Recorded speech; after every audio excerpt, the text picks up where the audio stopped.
The monitor flatlined with a horrifying, persistent tone that cut through the chaos of the ER. "We're losing him," Dr. Richards shouted, his voice cracking with panic as staff scrambled around the gurney. But amidst the frenzy, the quiet new nurse stepped forward with unexpected authority, her hands steady as steel.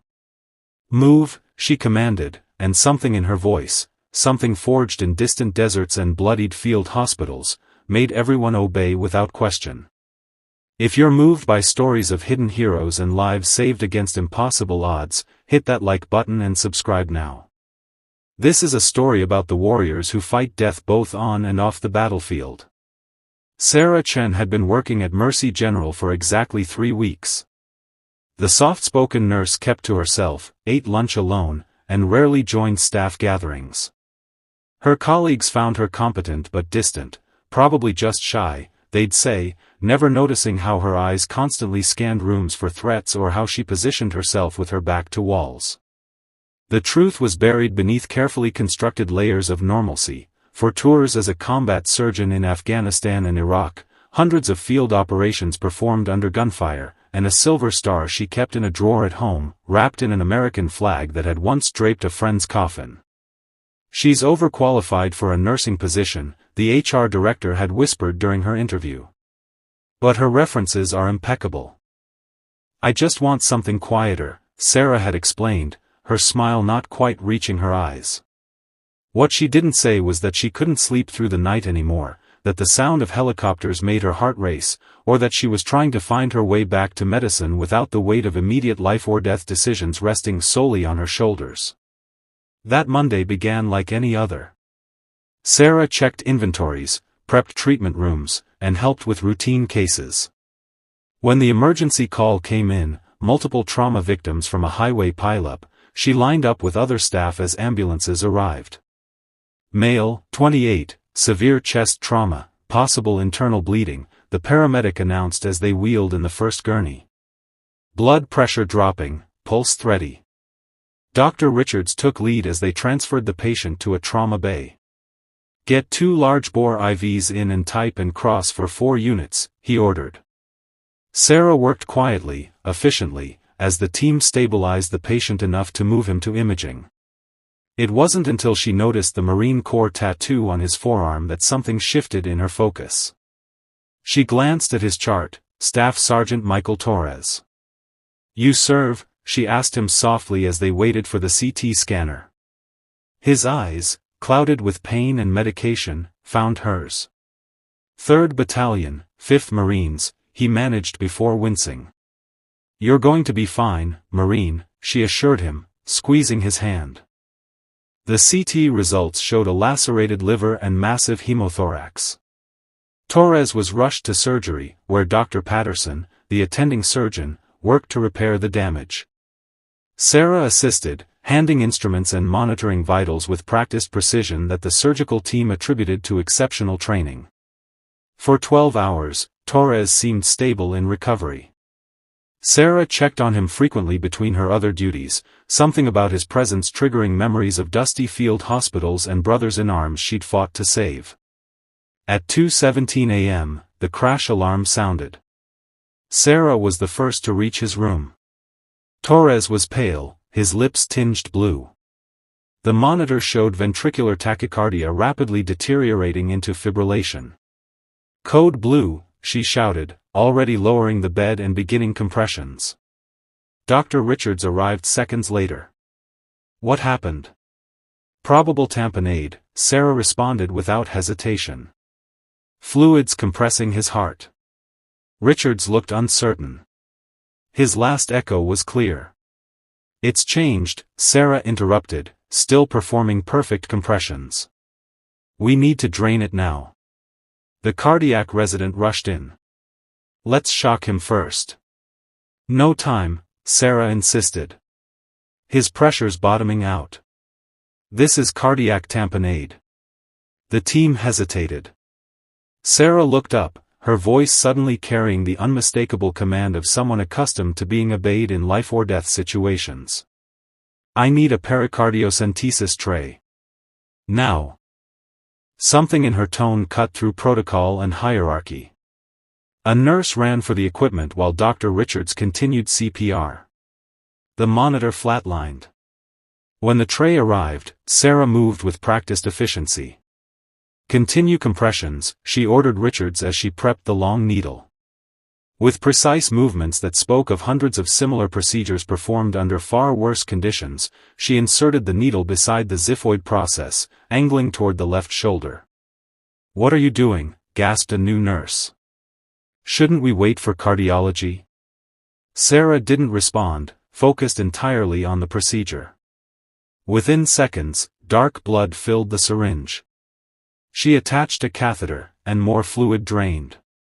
Torres's heart flickered on the monitor. A beat. Then another.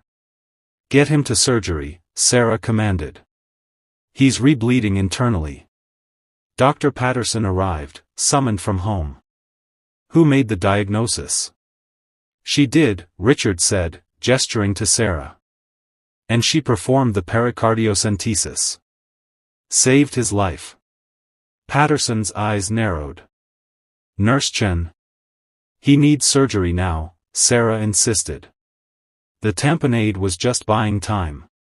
In the operating room, they found exactly what Sarah had predicted, a slow bleed from the initial repair that had accumulated in the pericardial sac.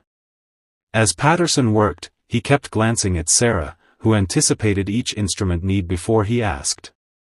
"Where did you train?" he finally asked her. "Here and there," she replied vaguely.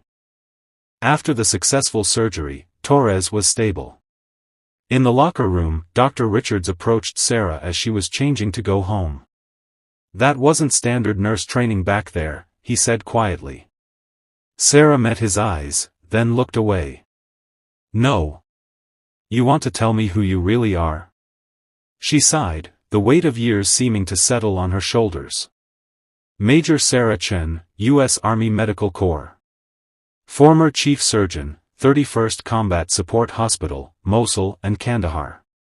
Richard stared at her. "Combat surgeon? Why are you working as a nurse?" Sarah's fingers traced a faint scar on her wrist. "Because I couldn't do surgery anymore. Not after." She trailed off. "After what?" "After losing my entire medical team in a mortar attack," she said softly. "I was the only survivor. Spent 8 months in recovery, and when I came back, I couldn't hold a scalpel without seeing their faces."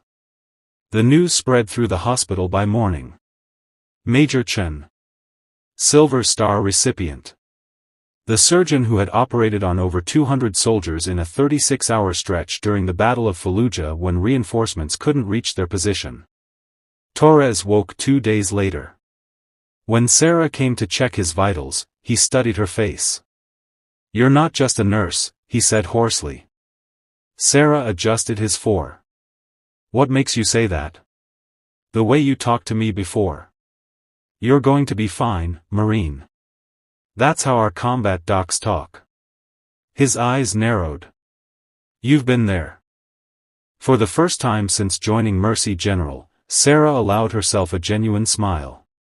"I was a surgeon with the 31st CSH. Recognition dawned in Torres's eyes. "Holy shit. You're the Angel of Mosul." Sarah flinched at the nickname. "We don't need to talk about that." "The hell we don't," Torres insisted. "You're a legend. My buddy Jake would have died at Kandahar if not for you. Said you operated with indirect fire coming through the tent roof." Dr. Patterson chose that moment to enter for rounds, catching the tail end of their conversation. "Is that true, Nurse Chen? Or should I say, Major?" Sarah straightened, uncomfortable with the attention. "We all did what was necessary." That afternoon, Dr. Patterson found Sarah in the break room. "I looked you up," he said without preamble. 317 field surgeries. 96% survival rate, the highest in theater. Sarah stared into her coffee. "I had good teams. We need surgeons like you here," Patterson said. "Not nurses." "I can't," she whispered. I haven't performed surgery in 2 years, except for. She gestured vaguely toward Torres's room. Except for emergencies when your instincts take over, Patterson finished for her. Like they did with Torres. Over the next weeks, as Torres recovered, Sarah visited him daily. They spoke of shared experiences, of dust storms and rocket attacks, of comrades lost and saved. Slowly, something began to heal in Sarah, not completely, but enough. Patterson created a position for her, trauma response coordinator, allowing her to work with surgical teams without the pressure of being primary surgeon. On her first official day, she found herself in OR3, assisting Patterson with a difficult trauma case. When the patient's pressure dropped unexpectedly, Patterson stepped back. "Major Chen," he said formally, "would you take over?"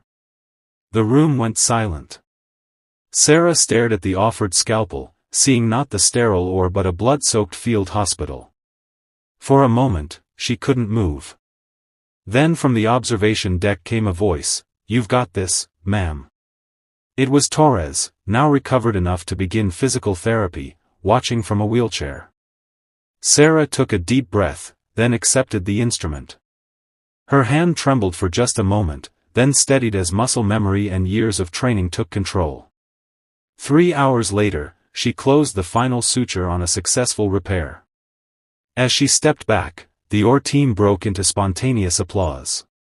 6 months after Torres's near-death experience, Mercy General's trauma mortality rates had dropped by 22%. The trauma response protocols Sarah implemented, drawn from battlefield medicine, had transformed the department. On the anniversary of her arrival, the staff organized a surprise ceremony. Torres, now working as a patient advocate at the hospital, presented her with a shadow box containing her military decorations alongside a new certificate, Mercy General Physician of the Year.